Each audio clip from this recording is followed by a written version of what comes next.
بسم الله الرحمن الرحيم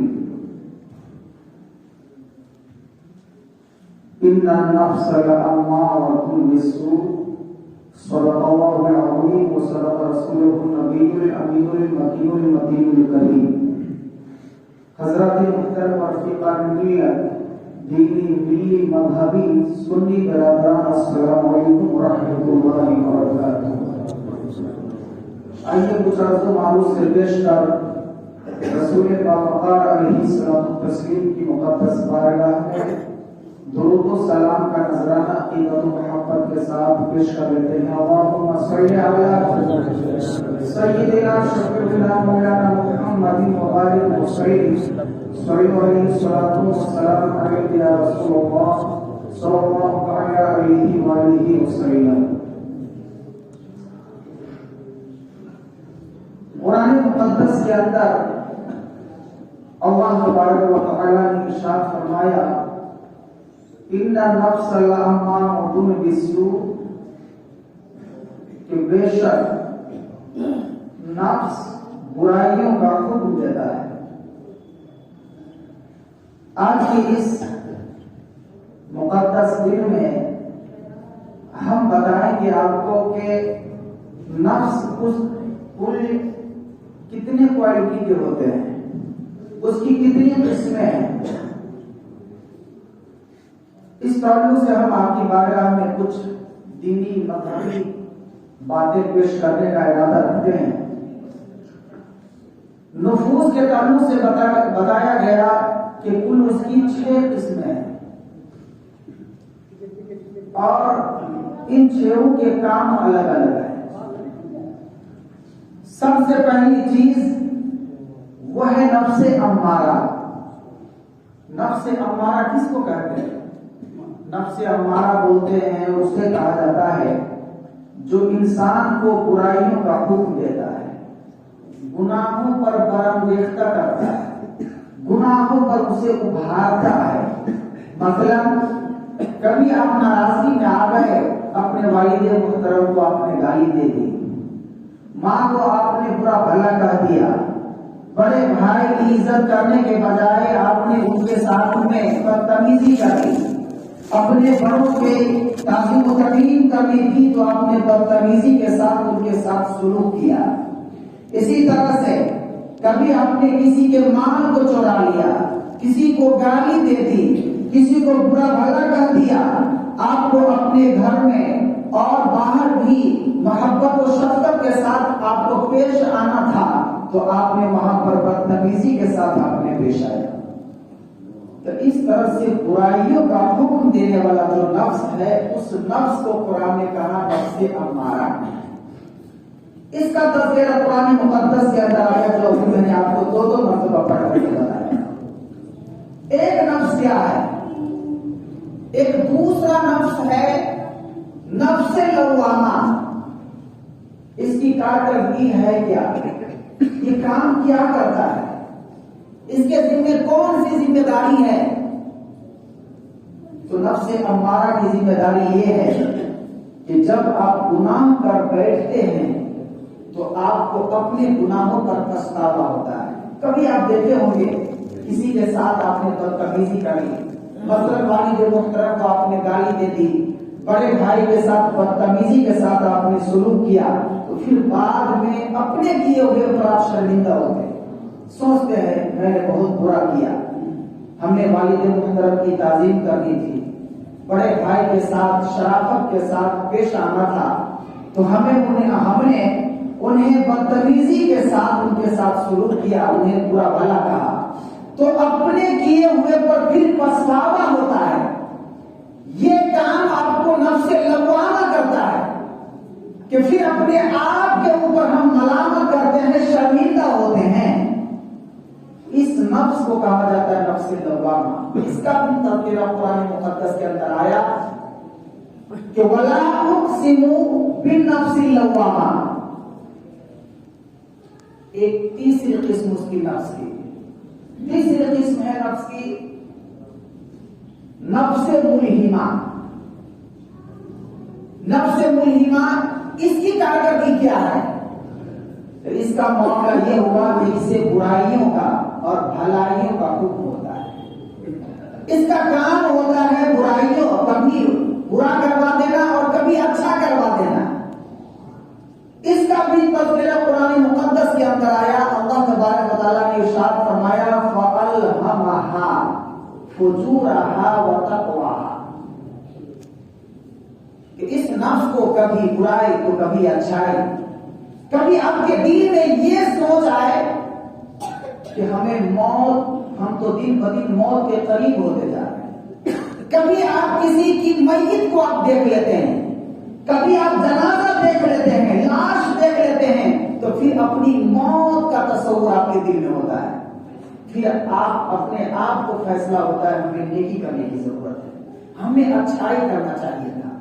یہ دیکھیں، یہ تقویٰ کا اعلان، یہ تقویٰ، یہ آپ کے پاس یہ تقویٰ اس وقت آیا، اچھائیوں کا حکم ملا نفس ملہمہ کے ذریعے۔ اور کبھی ایسا ہوتا ہے کہ ہم دیکھتے ہیں چلو ابھی کوئی دیکھنے والا نہیں ہے، فلاں کا یہ سامان پڑا ہوا ہے، اس کو اٹھا لیتے ہیں، فلاں یہ بہت ترقی کر رہا ہے، چلے ان کے پیچھے ہم پڑتے ہیں، ان کے تجسس میں، ان کے ٹوہ میں ہم لگ جاتے ہیں، ان کی برائیوں کو پریتنے میں لگ جاتے ہیں، ان کے پیچھے ان کی اچھائیوں کو چھوڑ کر کے ان کی شکایت کی پہلو کو ہم ڈھونڈنا شروع کر دیتے ہیں۔ تو کبھی برائیوں کا، یہ دیکھیں برائیوں میں ہم لگے، تیسری قسم ہے، چوتھی قسم ہے، یہ تیسری قسم ہے نفس ملہمہ۔ تو اس کا بھی معاملہ آپ نے سماعت کر لیا۔ چوتھی قسم کیا ہے؟ چوتھی قسم ہے نفس مطمئنہ۔ نفس مطمئنہ ہے کون سی چیز؟ یہ کسے کہتے ہیں نفس مطمئنہ؟ مطمئنہ کا تو مطلب یہ ہوا کہ اطمینان و سکون محسوس کرنے والا نفس۔ آپ ایگزامپل کے لیے آپ سمجھیں، مثلا جوا کھیلنے والے جوا کھیلتے کیوں ہیں؟ تو ان سے آپ پوچھیں گے تو کبھی ان کے منہ سے جواب ملے گا کہ یار کھیل لیتے ہیں تو دل کی تفریح ہو جاتی ہے، نزہت کے لیے، تفریح کے لیے کھیلتے ہیں، کھیل لیتے ہیں تو کچھ سرور حاصل ہو جاتا ہے۔ نشہ کرنے والے نشہ، شراب پینے والے شراب پیتے کیوں ہیں؟ کیونکہ وہ شراب جب پی لیتا ہے تو اسے ایک سرور ملتا ہے، ایک خوشی ملتی ہے۔ گناہ کرنے والا جب گناہ کر لیتا ہے تو اسے ایک خوشی ملتی ہے، وہ مسرور ہوتا ہے، مسرت و شادمانی میسر ہوتی ہے۔ تو یہ تو ہے ایسے لوگوں کے کارنامے اور کارے کرتوت۔ اللہ والے مطمئن کس سے ہوتے ہیں؟ اللہ والے کو سرور کس سے ملتا ہے؟ اللہ کے نیک بندوں کو خوشی اور مسرت و شادمانی کس چیز سے ملتی ہے؟ تو اللہ کے نیک بندوں کو جو سرور ملتا ہے وہ ملتا ہے اللہ تبارک و تعالیٰ کے ذکر سے ملتا ہے۔ سبحان اللہ۔ اسی لیے قرآن مقدس کے اندر آیا کہ تطمئن قلوبہم بذکر اللہ، کہ کچھ وہ لوگ ہیں کہ جن کا دل اللہ کے ذکر سے مطمئن ہو جاتا ہے۔ سبحان اللہ۔ جب تک وہ اللہ کا ذکر نہیں کرتا، تذکرہ نہیں کرتا، اللہ کا نام کا وظیفہ نہیں پڑھتا، تب تک انہیں سکون میسر نہیں ہوتا ہے۔ آپ کو میں بتاؤں، یہ مہینہ بھی غوث پاک رضی اللہ تعالی عنہ کا چل رہا ہے۔ ان کے تعلق سے میں آپ کو چند ان کی قیمتی زندگی کے کچھ گوشے آپ کے سامنے ہم رکھ دیں۔ بہجت الاسرار کے اندر ہے، ایک بزرگ لکھتے ہیں کہ غوث پاک رضی اللہ تعالی عنہ نے بغداد کے منبر شریف پر جلوہ افروز ہو کر کے آپ نے کھڑے ہو کر کے آپ نے ارشاد فرمایا، اے لوگوں 25 سال تک میں نے کے بیابانوں میں، صحراؤں میں، جنگلوں میں، ریگستانوں میں، وادیوں میں ٹہلتا رہا، گھومتا رہا، خدا کے تجسس، خدا کی تلاش میں، جستجو میں ڈھونڈتا رہا، گھومتا رہا۔ اور اے لوگوں، 40 سال میرے ایسے گزرے ہیں کہ میں نے عشاء کے وضو سے فجر کی نماز میں نے پڑھی ہے۔ سبحان اللہ۔ اس سننے میں تو معمولی لگتا ہوگا، اندازہ لگائیے کہ 40 سال تک آپ نے عشاء کی نماز آپ نے جس وضو سے پڑھا، اسی وضو سے آپ نے فجر کی نماز ادا کی ہے۔ اور کہیے محبت کے ساتھ سبحان اللہ۔ کتنی بڑی بات ہے، گویا آپ رات میں سوئے نہیں، چونکہ سونے سے تو وضو ٹوٹ جاتا ہے، اور 40 سال تک آپ عشاء کے وضو سے ہی فجر کی نماز آپ نے ادا کی، گویا آپ سوئے نہیں، راتوں رات خدا کی عبادت کرتے رہے، ایک پل کے لیے بھی آپ نے سویا نہیں، آنکھ کو جسم کو آرام نہیں آپ نے دیا۔ اور پھر فرماتے ہیں اے لوگوں، 15 سال میرے ایسے گزرے ہیں کہ عشاء کی نماز پڑھ لینے کے بعد میں نے ایک پاؤں پر کھڑے ہو کر کے فجر کی نماز تک میں نے پورا قرآن پڑھ لیا ہے۔ سبحان اللہ۔ اور کہیے جی لگا کے سبحان اللہ۔ 15 سال میرے ایسے گزرے کہ عشاء کی نماز کو میں نے پڑھ لینے کے بعد صبح تک، فجر تک میں نے پورا قرآن کو پڑھتا رہا۔ کتنی بڑی بات ہے، کتنی بڑی بات ہے۔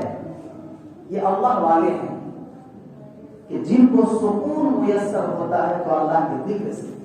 اور سنیے،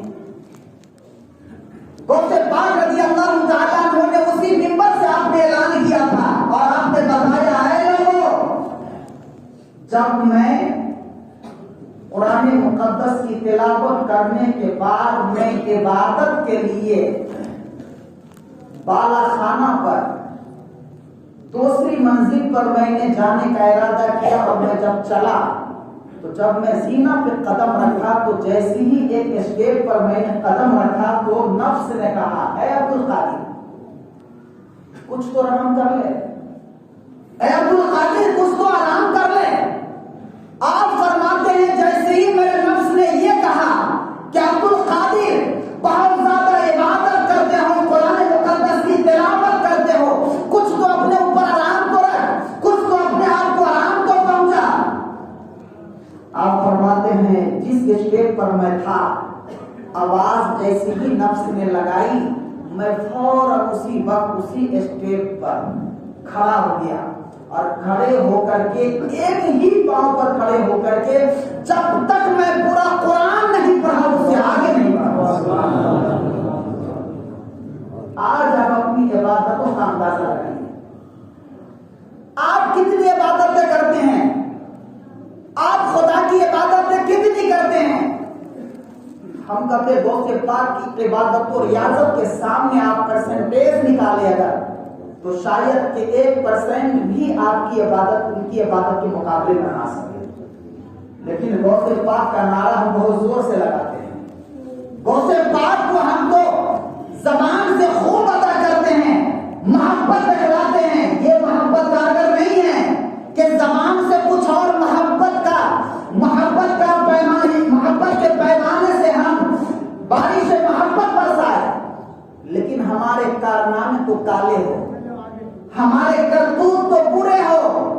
یہ محبت نہیں ہے، محبت یہ ہے کہ غوث پاک نے جس طرح سے عبادتیں ریاضتیں کی، ہم بھی اس طرح سے نہیں تو اس طرح سے کرنے کی کوشش کریں۔ یہ ہے محبت، یہ ہے عقیدت۔ اور آ جائیے غوث پاک رضی اللہ تعالیٰ عنہ کی بات میں بتاؤں۔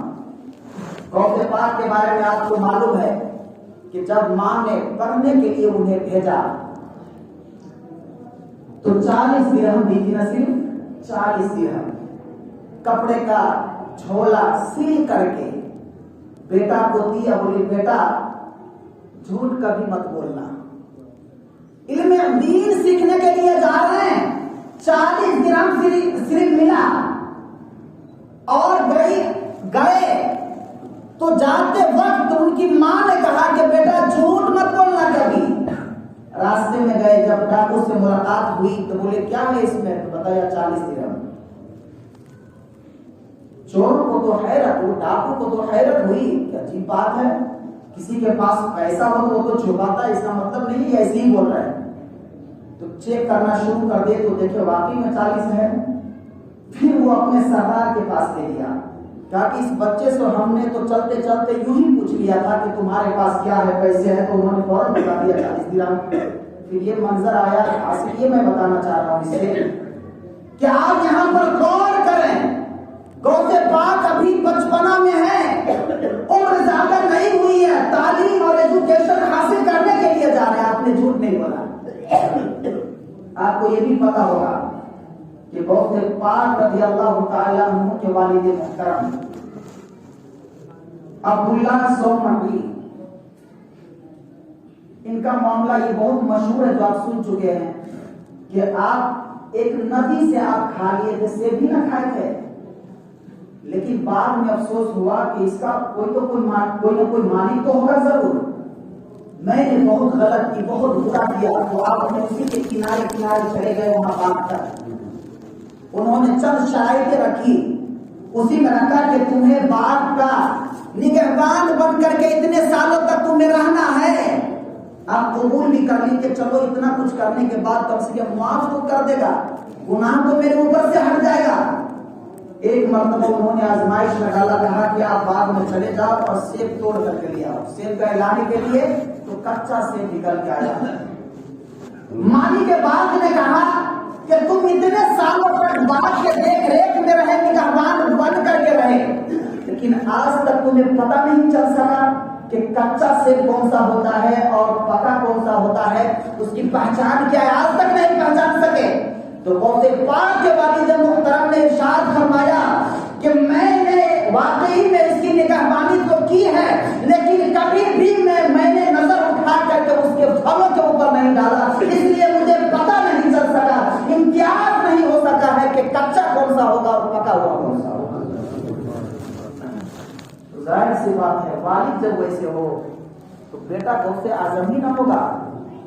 ماں باپ اتنے نیکوکار ہو کہ حرام سے بچنا اپنے در امتیاز سمجھ رہے ہو تو بیٹا خواجہ معین الدین چشتی ہی نہ ہوگا.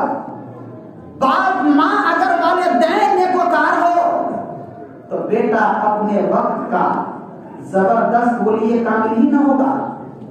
پیارے, مال حرام سے بھی بچنے کی بہت ضرورت ہے. غوث پاک رضی اللہ تعالی عنہ نے کہ والد نے کبھی بھی اپنے گھر والوں کو مال حرام نہیں کھلایا. اس کی برکت یہ ملی کہ بیٹا بنا تو غوث اعظم بن کے اس لیے زمین پر آئے. آج ہم غور کریں, ایسا تو نہیں کہ ہم اپنے بچوں کو, اپنے گھر والوں کو سود کھلاتے ہیں, حرام مال کھلاتے ہیں. مسجد اور مدرسہ میں ہم کچھ پیسے دیتے ہیں تو ایسا تو نہیں کہ ہم حرام دے رہے ہیں. آپ کو اس پر غور کرنا ہے. کسی طالب علم کو ہم کھلاتے ہیں تو ایسا تو نہیں کہ ہم حرام کھلا رہے ہیں. یاد رکھیے گا, گناہ گار اب سخت گناہ گار ہیں. حدیث پاک ہے, آقا علیہ الصلوۃ والتسلیم ارشاد فرماتے لا يدخل الجنۃ جسد غذي بالحرام, کہ وہ جسم جنت میں کبھی بھی داخل نہیں ہو سکتا ہے جس کی پرورش ہوئی ہو حرام مال سے. آیا اس حدیث پاک کی وضاحت میں کہ حرام مال کھانے کی وجہ سے جو گوشت بڑھا ہوگا, جو گوشت بنا ہوگا, جب اس کے لیے حکم ہوگا کہ یہ جنت میں جائے تو وہ گوشت اس کے بدن سے جدا ہوگا, کیونکہ حرام مال سے بنا ہوا گوشت کی انٹری حرام ہے جنت میں. پھر وہ گوشت جسم سے جدا ہوگا. اندازہ کیجئے کہ جب آپ کا گوشت خراب ہو جاتا ہے اور ڈاکٹر جب مشورہ دیتا کہ آپریشن کرنا ہو تو آپ کو بے ہوش ہونے کی سوئی لگاتا ہے تاکہ آپ کو درد کا احساس و ادراک کم ہو. میدان محشر میں قیامت کے دن یہ سلسلہ نہیں ہوگا, وہاں بغیر بے ہوشی کے سوئی دیے ہوئے اسی گوشت الگ ہوگا. کتنی بھی تکلیف ہوگی. آج ہم نماز پڑھنے کے لیے کتنے سارے لوگ ہیں، آدھے لوگ بھی اگر اس مسجد کو آباد کرنے کے لیے آ جائے تو شاید کہ یہ اگلا حصہ جو ہے مسجد کا اس میں جگہ نہ مل سکے۔ کس دن کے لیے آپ کس بھول میں پڑے ہوئے ہیں؟ اندھیری قبر میں آپ کو بھی جانا ہے، ہمیں بھی جانا ہے، اپنے اعمال کا حساب و کتاب دینا ہے۔